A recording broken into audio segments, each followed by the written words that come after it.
శుభం భయాతు. శ్రీ గురుభ్యో నమః.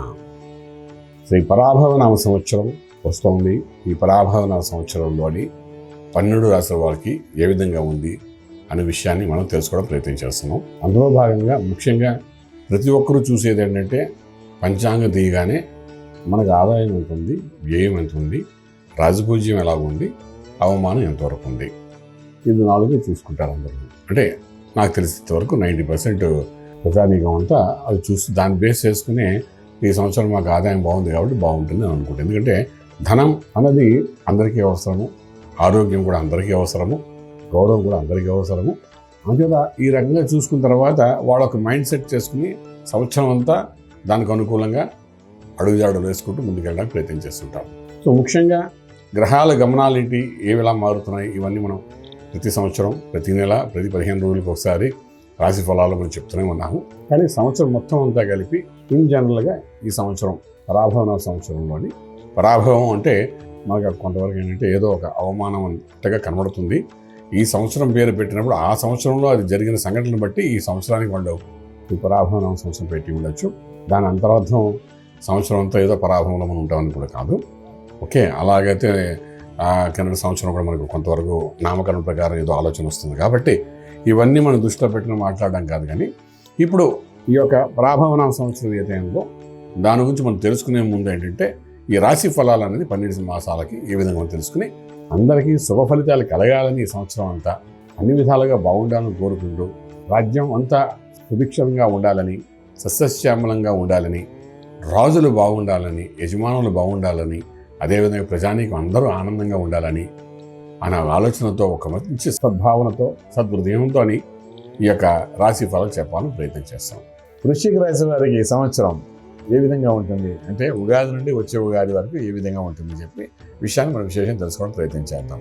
వృశ్చిక రాశిలో మనకు కనబడేది ఏంటంటే జ్యేష్ఠ నక్షత్రం ఒకటి కనబడుతుంది, అనురాధ నక్షత్రం కనబడుతుంది, విశాఖ నక్షత్రం 4వ పాదం కూడా ఇందులోనే కనబడుతుంది. సో మొత్తం 9 పాదాలు అక్కడ కనబడుతుంది అనమాట. సో వీళ్ళ యొక్క ఆదాయం వ్యయం బట్టే ఈ సంవత్సరం అంతా ఎలా ఉందని ఒక నిర్ణయంకి వస్తాం. కాబట్టి ఆదాయం దగ్గరకు వచ్చినప్పుడు 11 భాగంలో ఆదాయం కనబడుతుంది. అంటే అతి అద్భుతంగా ఉంది ఆదాయము. వ్యయం దగ్గరకు వచ్చేసరికి 8 భాగంలో కనబడుతాయి. అంటే ఆదాయం అధికంగా కనబడుతుంది, వ్యయం తక్కువ. అంటే వ్యయాన్ని మించి మనకు ఆదాయం కనబడుతుంది. అంటే ఈ సంవత్సరం పుష్కలంగా అంటే మార్చి 19వ తారీఖు నుండి వచ్చే సంవత్సరం ఉగాది వరకు పుష్కలంగా ధన ఆదాయం ఎక్కడికి పోదు, బ్రహ్మాండంగా వృశ్చిక రాశి వారికి ఉంటుంది. లాటరీ తగిలినట్టు ఈ సంవత్సరం అంతా వారికి చెప్పచ్చు. అలాగే రాజపూజ్యం చూస్తే 2 భాగములు, అవమానం చూస్తే 6 భాగములు కనబడుతున్నాయి.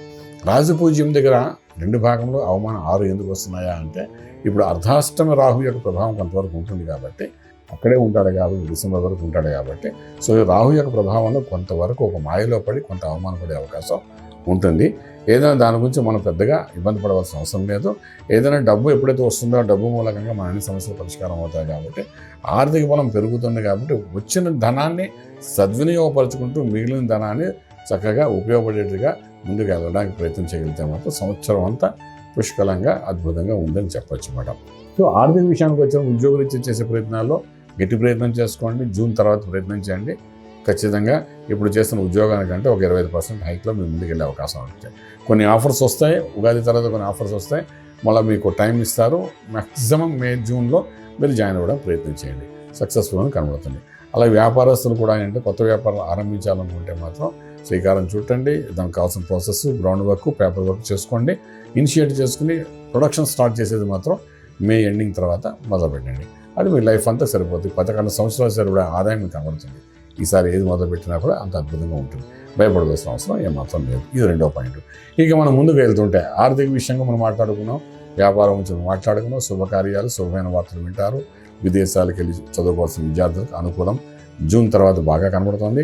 అలాగే విదేశాల్లో చదువుకుంటున్న విద్యార్థులకు ఇనిషియల్గా మనకి సంవత్సరం కొంతవరకు ఉద్యోగం రాలేదని బాధపడినప్పటికీ కూడా మే తర్వాత తెలుగు చదువుకు సంబంధించిన ఉద్యోగాలు కూడా వచ్చే అవకాశాలు బాగానే కనబడతాయి.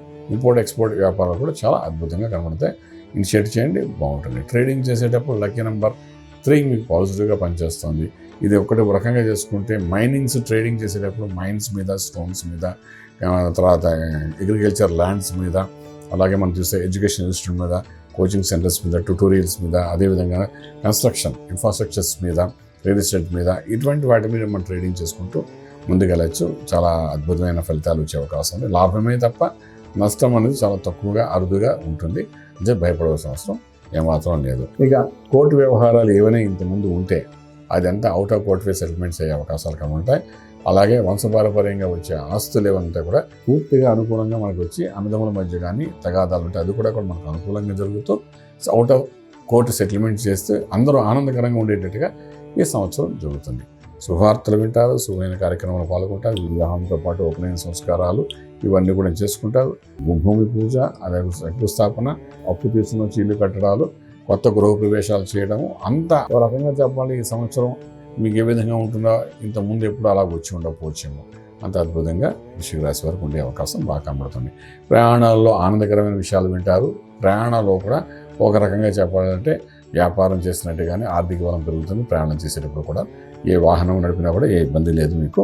అలాగే ఆర్థిక విషయం గురించి మరి మర్చిపోకండి, చక్కగా ఉంటుంది. ఇంక ఇలా ఉన్నప్పుడు కూడా మంత్రమే శరణ్యము అంటాం. ఎందుకంటామంటే ఆరోగ్యమే మహాభాగ్యం కాబట్టి.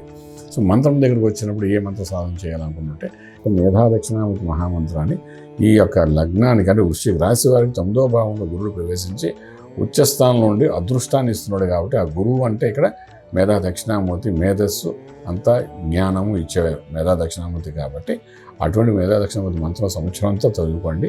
సమస్యలకు ఈజీగా పరిష్కారం అవుతూ రాజమార్గంలో రాజ్యం పొందగలుగుతారు. శుభం వ్యాధి.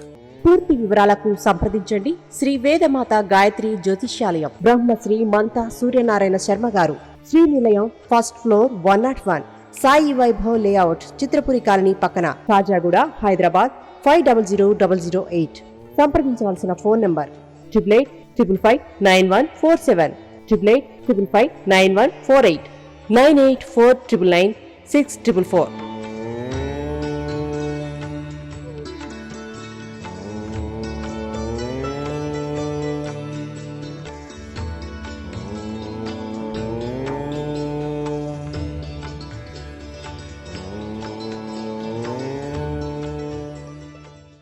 పూర్తి వివరాలకు సంప్రదించండి శ్రీ వేదమాత గాయత్రి జ్యోతిష్యాలయం, Brahmasri మంతా Suryanarayana Sharma garu, Srinilayam, first floor, 101, Sai Vaibhav layout, Chitrapuri colony పక్కన, కాజాగూడ, హైదరాబాద్ 500008.